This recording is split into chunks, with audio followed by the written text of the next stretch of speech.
Hello students, good morning. आज हम लोग क्लास 8 विषय हिंदी में जो तीसरा अध्याय दिया है, जिसका नाम है जब मैंने पहली पुस्तक खरीदी। चैप्टर का नाम क्या है? चैप्टर का नाम है जब मैंने पहली पुस्तक खरीदी। इस पाठ को हम लोग पिछले 2 वीडियो में पढ़ चुके हैं। कुछ भाग शेष बचे हुए हैं जिनको हम आज के वीडियो में पढ़ेंगे। मैं जब इस पाठ को पढ़ाना प्रारंभ किया था तब यह बताया था कि प्रस्तुत संस्मरण धर्मवीर भारती जी ने लिखा है। यानी इस संस्मरण को कौन लिखा है? धर्मवीर भारती जी ने लिखा है। और इस संस्मरण में धर्मवीर भारती जी अपने बचपन और पुस्तक प्रेम के बारे में बताया। यानी इस संस्मरण में उन्होंने अपने बचपन के बारे में और बचपन में जो पुस्तकों को के प्रति उनका जो प्रेम था उसके बारे में बताया है। इसकी चर्चा कक्षा में विद्यार्थियों के बीच करके उसके उन विद्यार्थियों के अंदर पढ़ने की आदत का विकास किया जा सकता है। यानी पढ़ने की आदत का विकास किया जा सकता है। मैं इस पाठ को जब पढ़ा रहा था तो बताया था कि धर्मवीर भारती जी कहते हैं कि पिताजी की नौकरी छूट जाने के बाद घर की आर्थिक स्थिति बहुत अच्छी नहीं थी, फिर भी उस स्थिति में भी उनके घर में नियमित पत्र पत्रिकाएं आती रहती थी, जिसको भारती जी बड़े ही मन से पढ़ते रहते थे और उन्हें पढ़ने में बड़ा ही आनंद आता था। भारती जी कहते हैं कि पुस्तकों को पढ़ने का मन तो मुझे था ही, यानी पुस्तकों को पढ़ने के प्रति मेरे अंदर रुचि थी ही, लेकिन पुस्तकों को इकट्ठा करने का विचार मेरे मन में कहां से आया, इसके बारे में भारती जी बता रहे हैं।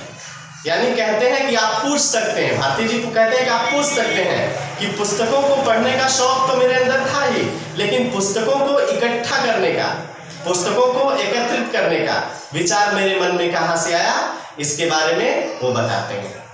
वो कहते हैं कि मेरे मोहल्ले में हरिभवन नाम की एक लाइब्रेरी थी और जैसे ही मैं स्कूल से छूटता था, यानी जैसे ही स्कूल की छुट्टी होती थी, वो आकर के उस लाइब्रेरी में बैठ करके पुस्तकों को पढ़ते रहते। कहते थे कि लाइब्रेरी का चंदा चुकाने के लिए उनके पास पैसे नहीं थे, अतः वह वहीं बैठ करके उसी लाइब्रेरी में बैठ करके ही पुस्तकों को पढ़ते थे। भारती जी कहते हैं कि उस लाइब्रेरी में बहुत उपन्यास थे, खूब उपन्यास थे, और वहीं पर उनका परिचय हुआ किससे? बंकिम चंद्र चट्टोपाध्याय की दुर्गेश नंदिनी, कपाल कुंडला और आनंद मठ से। भारती जी कहते हैं टालस्टाय की अन्ना करेनिना, विक्टर ह्यूगो का पेरिस का कुबड़ा, गोर्की की मदर और सबसे मनोरंजक सर्वारीज का विचित्रवीर यानी डॉन क्विक्जोट, हिंदी माध्यम से सारी दुनिया के कथा पात्रों से मुलाकात करना बड़ा ही आकर्षक था। भारती जी कहते हैं लाइब्रेरी खुलते ही मैं वहां पहुंच जाता था और पुस्तकों को पढ़ता था। जैसे ही लाइब्रेरी बंद होने का समय होता था, शुक्ल जी कहते थे, यानी जो उस लाइब्रेरी के लाइब्रेरियन थे, शुक्ल जी कहते थे कि बच्चा आप उठो। भारती जी कहते हैं मैं बड़े ही उदास मन से उठता था और किसी उपन्यास को पढ़ने में अगर अधूरा रह जाता था, यानी किसी उपन्यास को वो पूरा नहीं पढ़ पाते थे, आधा ही पढ़ पाते थे, तो उनके मन में एक कसक सी रह जाती थी और वह सोचते थे कि अगर इतने पैसे मेरे होते कि मैं सदस्य बनकर किताब इशू करा लाता या इस किताब को खरीद पाता तो घर में रखता, एक बार पढ़ता, दो बार पढ़ता, बार बार पढ़ता। लेकिन यह उनके लिए क्या था? यह उनके लिए एक सपने जैसा था। भारती जी कहते हैं कि पिताजी की मृत्यु हो जाने के बाद घर की आर्थिक स्थिति के बारे में तो पूछिए ही मत, फिर भी उस खराब परिस्थिति में मैं अपने जीवन की पहली साहित्यिक पुस्तक अपने पैसे से कैसे खरीदी,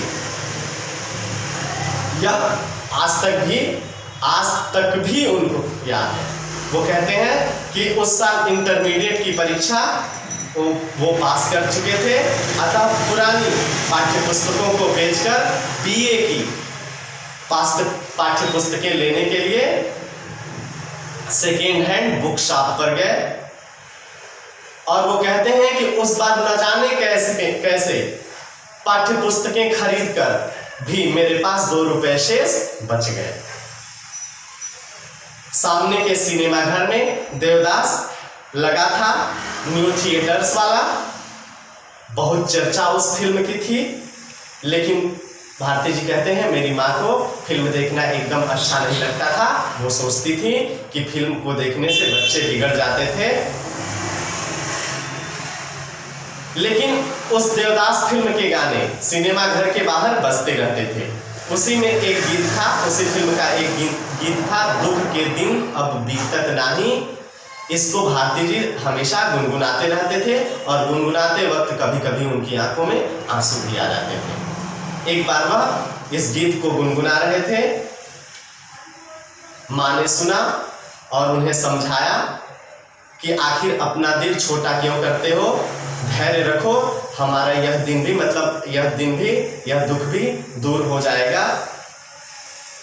और जब माँ को यह पता चला कि यह गीत फिल्म देवदास का है तो वह भारती जी से कहती हैं कि तुम जाकर फिल्म क्यों नहीं दिखाते, मैं पैसे दे दूंगा।